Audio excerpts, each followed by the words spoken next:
Hello once again, everybody, and welcome to Diversity in Aquatics. Once again, I am Kurt, and really fortunate we have Shauna on the line all the way from Canada. I am Canadian, so I get to raise my arms and say, yay, Canada. From Edmonton, isn't it now? You were in Calgary, That's right. but now you're in Edmonton. Yeah. Which I was born not too far from where she is in Calgary. So there you go. But very quickly, I'm going to get Shauna to introduce herself and tell us a little bit about who she is. Sure. Hi, everyone. I'm Shauna Jackson-Crabb, as Kurt has said. I'm the program advisor for aquatics for YMCAs in Edmonton, Alberta. We oversee 5 pools. I've been in aquatics for about, I hate to date myself, but about 23 years. That sounds really terrible when I say it out loud. No judgments here. And also, I'm a national trainer for the Life Saving Society in Canada. And I also volunteer for them on their technical committee, and I volunteer for the Red Cross Water Safety Committee as well. Very cool. So really great to have you here and to have a chat a little bit about diversity in aquatics and the different things that are going on. For me, this is actually really important because growing up, being born and raised in Canada and growing up in that culture and multiculturalism, to get a window into what's happening there compared to what I am now in New Zealand and dealing with diversity in aquatics down here. So we're going to be doing a little bit of comparisons, maybe a little bit of learnings in what's going on. First, probably start with the COVID, because I know that's down here in New Zealand, we're back into level 1 at the time of this taping. And level 1 means that we can kind of walk about and do mostly what we want, except for wearing a mask on a plane, I believe. And really just contact tracing where you go. So there's not a whole lot of prevention of movements or gatherings or all that kind of stuff, which can sometimes make you a little bit complacent and make you forget what else is going on in the world, even though you're watching the news. So especially from the aquatics realm, I was wondering if you can give us a little bit of window into what you guys are dealing with in Alberta, knowing that I know Ontario and Quebec are spiking and they've shut everything down again. So there's no recreation going on over there, if that's correct? Yeah, that's right. Yep, they've shut their recreation down for the second time. We're crossing our fingers that in Alberta that's not going to happen. The government has, right before Thanksgiving, asked everyone to keep their gatherings to 15 people or less. Right now, recreation facilities are able to have up to about 200 people at a time in the facility itself, including the staff. In the entire facility? In the entire facility. The size of these facilities, because that's... Yeah, normally we would have anywhere up to 8 or 10,000 members.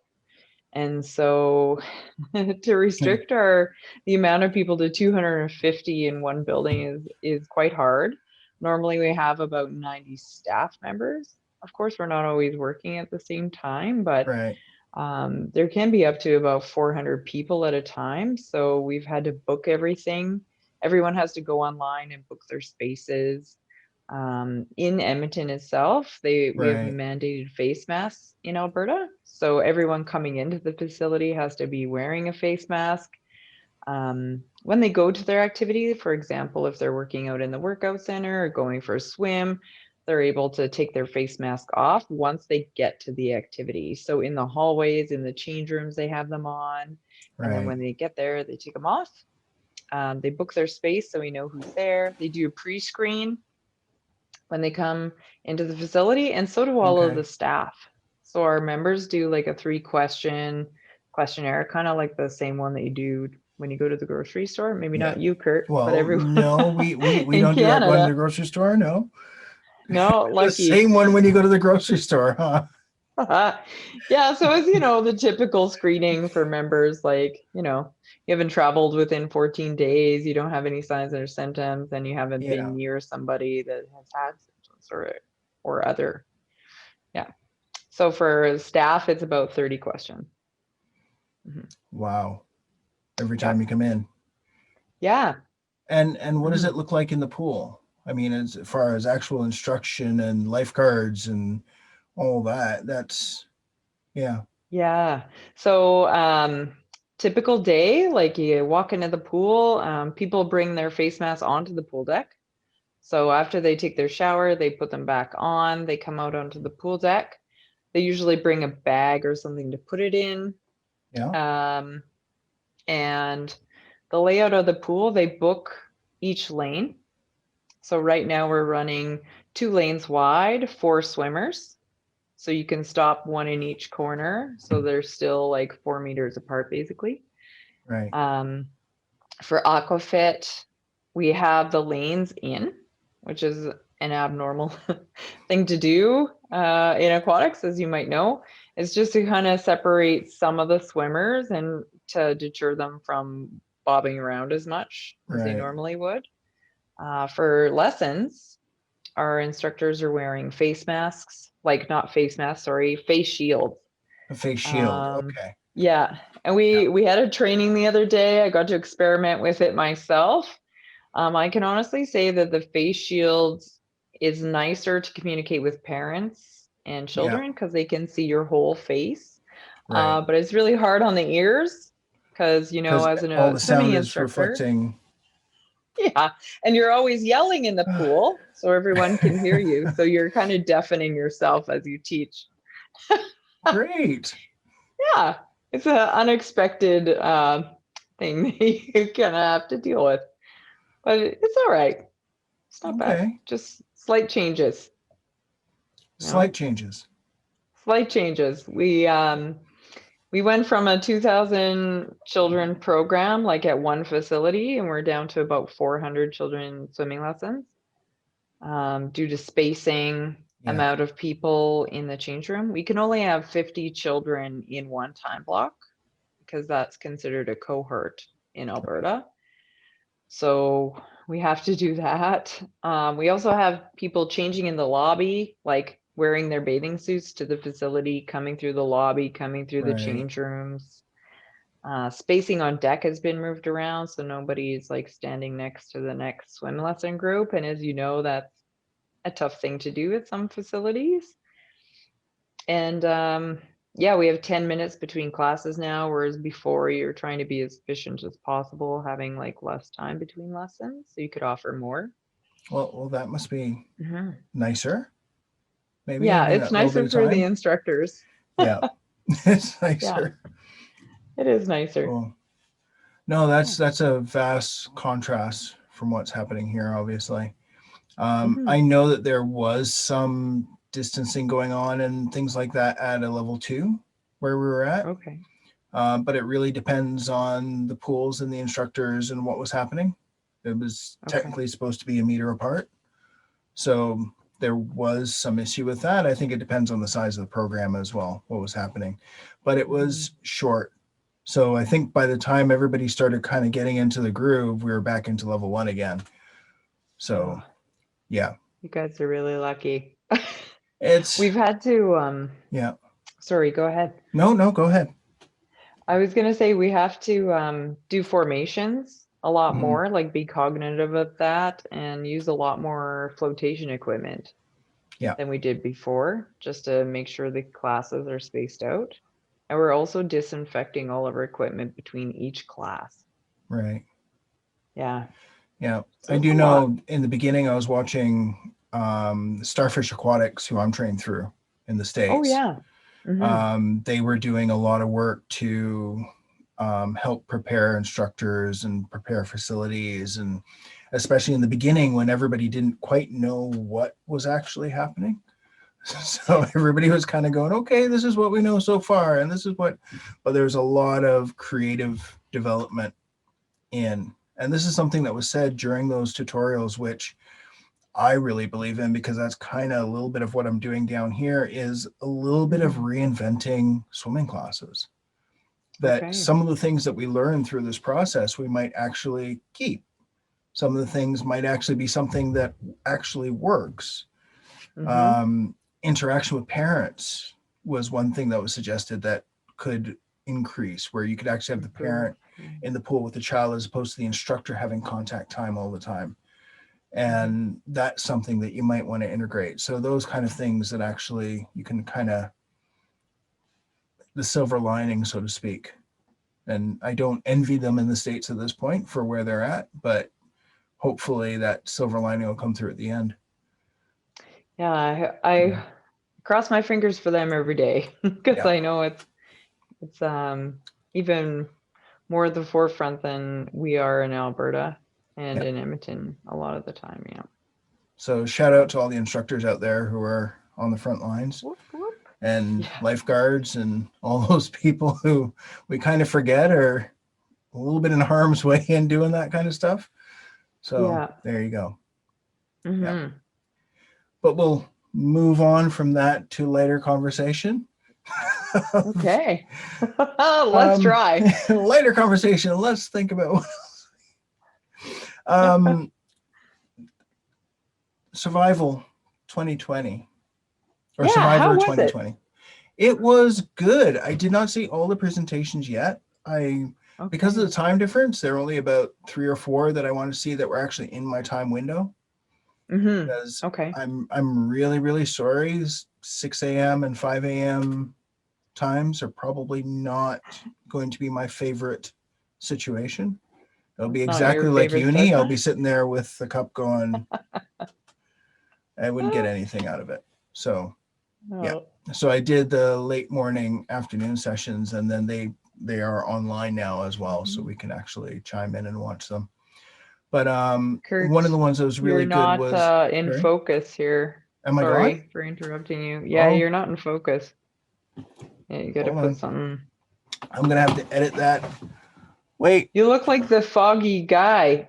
Yeah, no. Foggy guy you gotta again. go closer. Foggy guy. Well, thanks for letting me know. Yeah, I was like, no, you got to stop this. Take 2. Good. How? Sorry. I was just like, no, he can't do this. We might actually leave that in there just for comic relief. Who knows? Yeah, why not? But how long was it for? Just like that first couple sentences after. I can't get up that early, kind of like uni, foggy guy. Perfect. Well, in that case, we'll just keep going, shall we? Yeah, why not? Let's roll with it. Roll with the punches.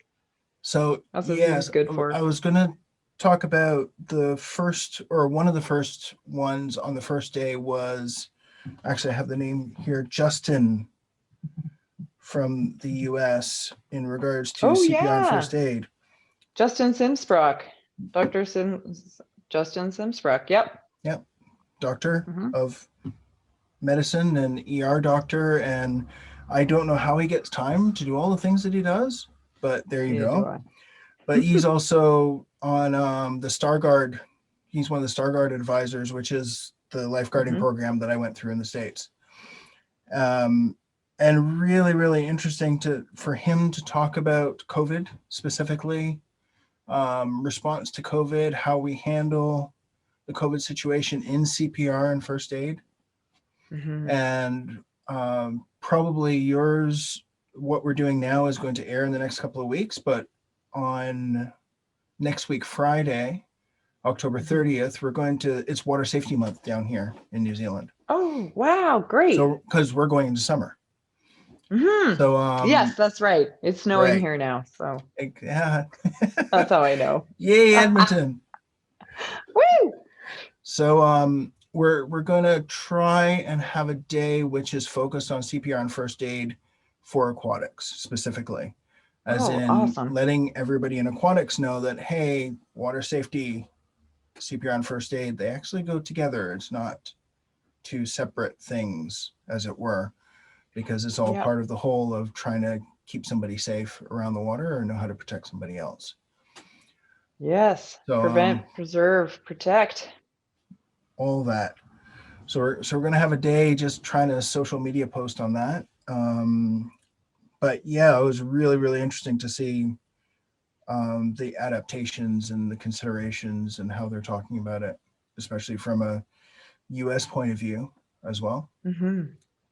Yeah. Yeah, I've been teaching. I actually just taught an NLACO2 course this past Okay. weekend, and I've taught a couple CPR and Standard First Aid courses.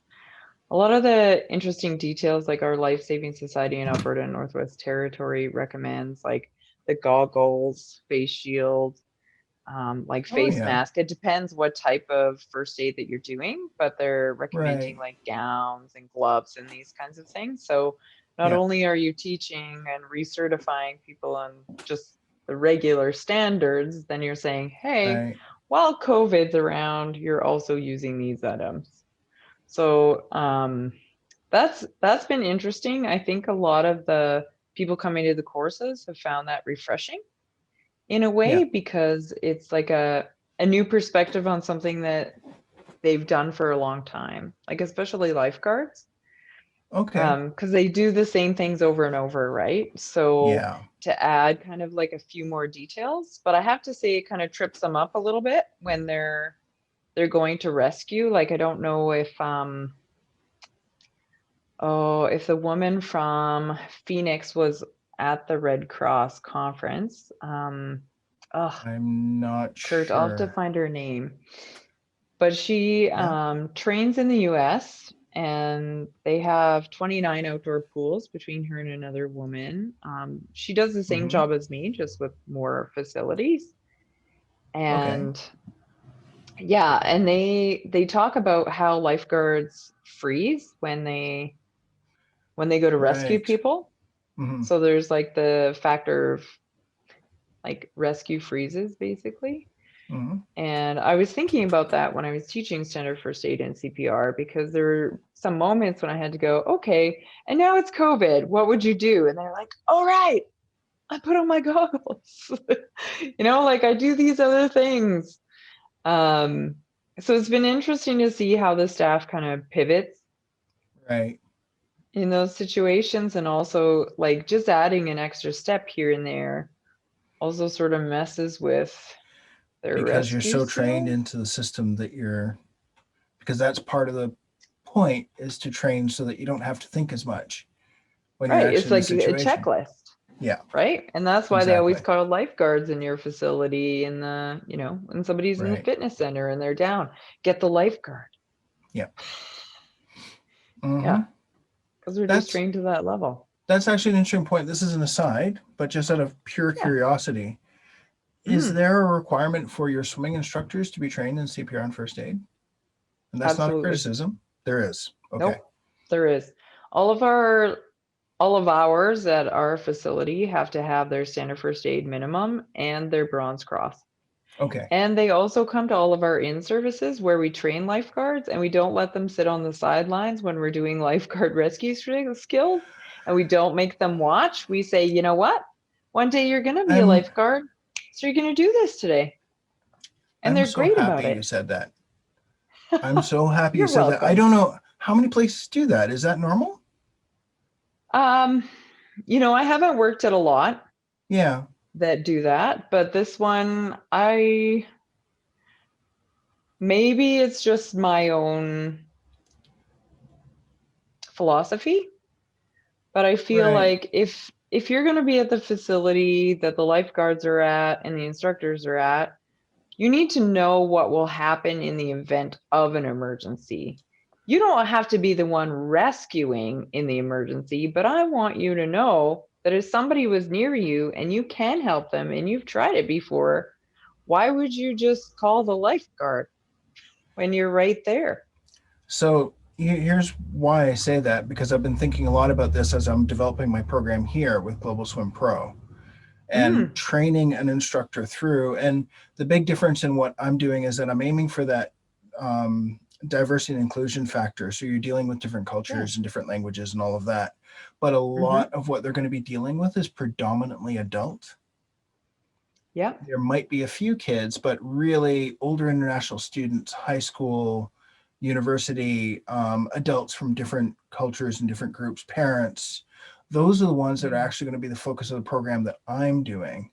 And then hopefully the spin-off of that is going to be them taking their kids to a swimming facility to actually get their kids going. But a lot of it has to do with getting somebody from one level to the next. So somebody who can't float, you want them to be able to float. You want them to be able to have a little bit of confidence, but that involves going into the deep end. That even if they go into the deep end holding onto the wall, you're starting to break down that barrier of what the deep end is, and they've actually done it in a controlled environment. So if it happens in a time when they didn't plan it, there's less anxiety, but a little bit less because they have been in the deep end before. In doing so, even if you're in a one-on-one situation, you have the risk of the person actually grabbing onto the instructor. Right. So the instructor has to be taught how to react to that situation wisely and be in the right position to be able to handle it. And that's one thing with Starfish Aquatics, that you're always using the rescue tube. So even the swimming instructors use rescue tubes. You know what we use? What? We use Aquafit belts. They wear them in all of their classes. The instructors? Yep. Okay. Not because they can't swim. It's just because they're in the deep end, right? So then it's kind of like it's like carrying a rescue tube, except their hands are free all the time. So then they can. That's a cool idea. Yeah. Actually. But it's that whole idea that if somebody actually is starting to panic, you know exactly what to do. Immediately you're giving the person flotation, getting them over to the wall. And if something of an emergency nature happens, if the instructor knows how to put the person on the rescue tube first, it just gives it that much longer for the person to be in the right position for the lifeguards to come in. So not an official thing. It's not endorsed by anybody. It's something that I've kind of, because I'm a Starguard instructor and I'm a swimming instructor, I've kind of taken those skills and kind of gone, yeah, you guys need to know this as well. So they're not doing the whole thing, obviously. But like you say, the ability for the system to actually move more fluently because everybody knows what's going to happen when. And it's not simply swimming instructors jumping out of the way and waiting for the guard to get the 10 seconds over. Well, exactly. Yeah. And if it's somebody that's like right there, why should they have to do that? Right. And I don't want it to be a mystery for my staff to, what happens when the lifeguard saves somebody. I want them to know this is what happens when some lifeguard saves somebody, and you should want to be a lifeguard. That's I'm encouraging you to be a lifeguard. That's awesome. I like it. Thanks, Kurt. For what it's worth. I could do to I get like people it. trained, Yep. More training the better. There should be no secrets. I got it. So yeah, what were we talking about? Got on to this one. Red Cross Conference. Sorry, Red Cross Conference. Yes, the CPR and all that kind of stuff. So that whole CPR and all of that was one aspect of it. The other part that I actually want to talk to you about, because looking from afar, the whole idea of reconciliation and seeing this wave of difference, because growing up in Canada, I can see the difference from when I left to now, the acknowledgement of Indigenous populations and what's happening. And it's like night and day, which is absolutely awesome. There was a talk, and I should look up the name here. I can probably add it in after, but on engaging Indigenous populations, a program through the Red Cross. Was that Leslie Ann Morley?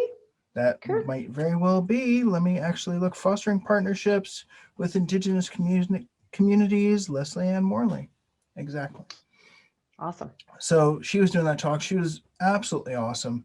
And there are two things that were kind of validating from that one. One was, or for me, one was how they design the program as an engagement program where they're actually forming relationships and really going out there. And that whole idea of moving through the spectrum of engagement. So it wasn't just forming relationships and we need to give you information. It was developing capacity as well. And that's something, as she was talking, that started coming out. And towards the end, she was saying, hey, we have actual people who are getting trained as instructors. And I was, yes, because the whole spectrum of building the internal capacity within a population, within a group, to interact and to share information, to start to do for themselves as well, and be partners rather than just a delivery group, so to speak. Yes. So I was just wondering if in your work over time you have had engagement in that realm, and how you've actually dealt with that and engaged with that. Well, Kurt, that's a loaded question, but I can honestly say, like, it's sort of twofold. Like, I work in a facility where our values are like social inclusion and diversity, where, you know, anyone is welcome, and not only like color, race, culture, but also disability and other, right? And we encourage it, and we don't separate it in classes. So there's never like, oh, this class is for this disability, or this class is for this type of people. It's like, no, this class is for beginner swimmers. Right. Come and join us. We've had deaf swimmers actually come in and join us as well. But I find that our staff too, Kurt, is diverse. I still think there's some cultures that we're not catching as much, and I would say that those are indigenous cultures, as we were talking about before this call. Like, I know that a lot of indigenous children come for swimming lessons, like with foster parents and things like that, but not always within their group. And it's hard, sometimes it's hard to reach out to those like those groups and those cultures within our own like facility, because we just don't have those contacts. So I think that's something that I think we're ready to do as far as being in Canada goes. Like, we have a lot of diverse cultures as but I would say we're still lacking in the indigenous culture for sure. But I love that the Red Cross is reaching out to indigenous cultures, and also the Life Saving Society does the same here in Canada. Right. And they're reaching out to areas like our Alberta Life Saving Society reaches out to our Northwest Territories areas as well, because that includes them. So they do send people to the Northwest Territories to help to educate like the indigenous people about swimming lessons and that kind of thing. But I agree with the Red Cross and like Leslie's research and a lot of their good work that they're doing with indigenous culture there, is that you really need to teach from within, right? And get those leaders that can lead future leaders, because otherwise, like from our perspective, it's just gonna, you know, if you're a manager and you never teach anyone below you what to do, you're always going to have to be there, right? And I think one of the things that we'd really love to do is like lift up our indigenous culture and get them to be able to teach within and be swimming instructors and be lifeguards. And, you know, I would love to see them in our facilities more and more, like moving ahead. Like I would be elated to see that more, and like to go seek that out. That would be great. From the perspective, well, actually, let me just mention quickly for those who don't know Canada, because some people might be watching this and not understanding where the Northwest Territories are. Okay, so, yeah. Northwest Territories is way north. That's quite a ways north. And so basically just shy of the Arctic Circle and within the Arctic Circle. 10 to 12 hours from Edmonton? Yes, you're way north as well. Forgetting how far north Edmonton actually is. But so that's the areas that we're dealing with when you're referring to that. Yeah, but just to put it into context for here as well, because in New Zealand, and I'm speaking as a new immigrant to New Zealand, so I'm still learning. It is a bicultural society. So unlike Canada, where you have French and English, which are both Eurocentric cultures, here you have the New Zealand European and you have Maori. And the Maori culture through treaty is a distinct and equal culture to New Zealand European. So that is something here. You do have the situation where the indigenous population of New Zealand, Maori, are also in this realm, in this kind of situation where, and that's what we were talking about before, why do people engage in swimming lessons? And what is the motivation to be in a relationship with the water? So everybody has a different reason for having a relationship with the water. Some it's mainly in the pool, some it's in the river, some it's in the ocean. Some are hunters and they're gathering food, or they're just hunting for sport, or some are just sporting. Everybody has a different boating, sailing. So everybody has a different reason. Therefore, everybody has a different thing they're looking for from training, I would think. Yeah. So what we were talking about before, do you think that this is actually showing through at all in some of the situations, or from your perspective? So I'll give you the story of how I started, because I keep saying this. When I started, well, I mean, I learned to swim in the Caribbean. That's where my first relationship was with the water. So I was there between the age of 2 and 3-ish, wasn't swimming then came back to Canada, and I remember my parents trying to put me in swimming lessons. I lasted a day. I lasted one swimming lesson. And I came out and I said, I'm not going back. Because what they were doing in the pool didn't make any sense to me. Because I had been in the Caribbean, and I had been, actually, this was about the age of 7 or 8. I had already been scooting around with the mast fins and snorkel before I could swim. Right. I mean, I was swimming around, I was looking at stuff, I was right beside everybody else doing my thing. Was it the safest thing? No. It was not the thing I should have been doing. My parents were not there. Just make that disclaimer. But to be put in a pool, to be given a flutter board, and to say, okay, kick down to that end with your face in the water. So I did. And I held my breath all the way, because I'm used to holding my breath because I go on a snorkel. And then I had to stop and lift my head up, and I stopped, and the guy goes, what's wrong with you? Why can't you do it? Because all the kids were doing their breathing style, up and down and up and down. It didn't make any sense to me. Why would I be doing this? Why am I kicking with a flutterboard? It literally, this was not my purpose. And it was years later before I actually learned those 4 strokes, because it simply was not useful for me until I actually learned that, hey, some of those styles might actually help me go faster. It started to serve my purpose. And I'm not a secret. To this day, the butterfly doesn't make any sense to me. I'm good with that.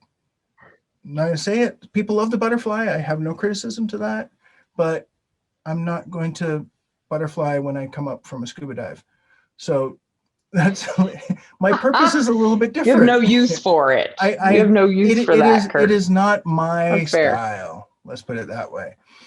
Okay. But we do get into that, and that's something that here, when you're dealing with groups like Maori, Pacific Islanders here, etc., their purpose for being around the water is very, very different. So if you're learning a style which is moving towards competition swimming, even from the get-go, there comes a point when you kind of become divorced from it, that it doesn't make any sense to you anymore, because really I could just be out there doing what I do. Right. So I guess to reach indigenous cultures, you have to, I guess the purpose is to figure out what it is they need. Yeah. Right. Like I know our drowning stats have come out again in Canada, and there's been a lot of statistics in the news where in the last, I would say 2 to 3 years, there have been a lot more indigenous drownings near lakes and rivers, mostly like to save their friends or other things like that, right? And I don't want to say it's all indigenous. I just know that I've noticed that there have been a few more statistics out than usual about people drowning in Alberta this past year. And it's unfortunate. Like, some of them are because they're fishing. Some of them are because their friend got in the river and now they're in trouble, right? Like the regular, it could happen to anybody. Yep. And then there's boating incidents, there's fishing incidents up in the north, and also because the ice is melting more than it used to, like those hunting grounds and whatnot are becoming a little more unstable as well. So I guess the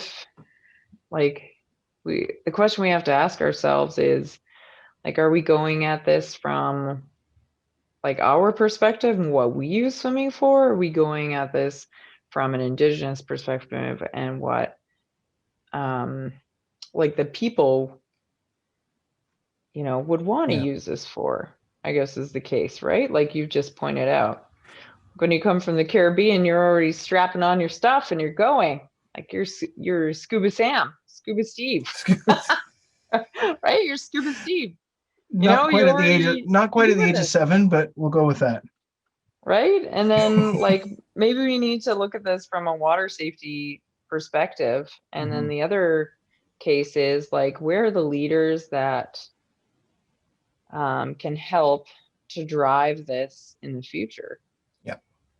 Right? Because it's needed. It definitely is needed. And I think it's coming to the forefront here in Canada even more. Like a lot of other cultures are already swimming and lifeguarding and that kind of thing. And I would love to see more indigenous people like getting into this, taking it to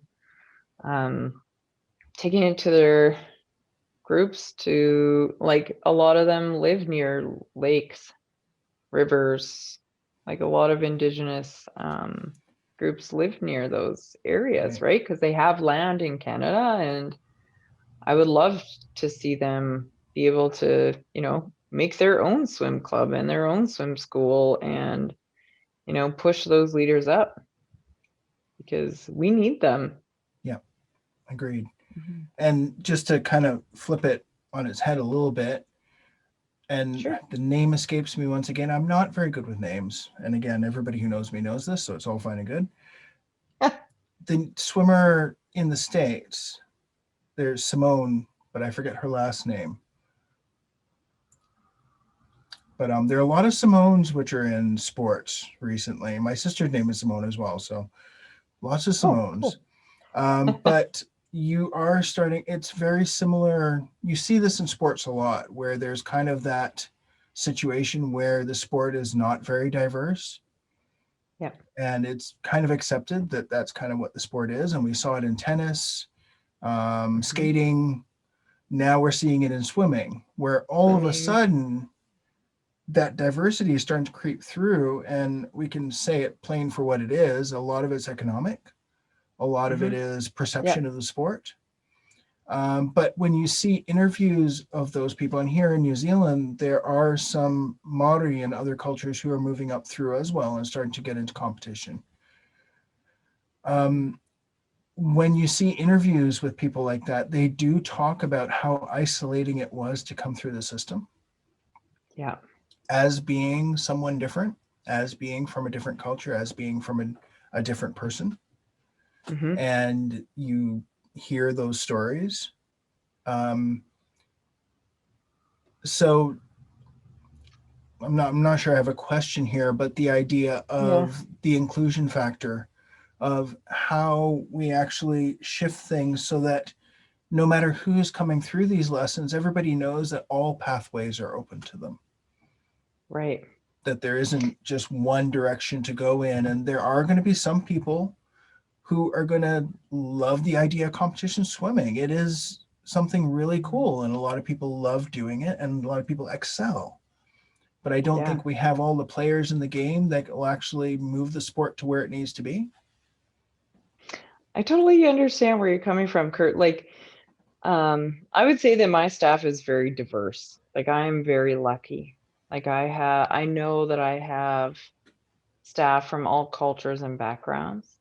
I would like to see more indigenous staff in the future, because I would say that that is still a case where we're lacking, but I could name off several other cultures that I work with on a daily basis. And I think a lot of that has to do with our facility outlook, and we treat everyone like a family, right? And it's nice to go to work somewhere where you're part of a family, right? No matter what. And part of our values are that social inclusion, diversity part, but also honesty and respect. And that's a big one too. I think that really goes along with that. Yeah. And also responsibility, and from a manager's perspective, or a senior leader, like, it starts with you. Like, you have to foster that environment. And I'm very proud of our company, because I could say, like, I can honestly say that we do live by those values. And like you and I were talking about before, like, we really, like, if we're doing a brochure or something and it's coming across and it looks a little like not as diverse as it's supposed to, we say something. Right.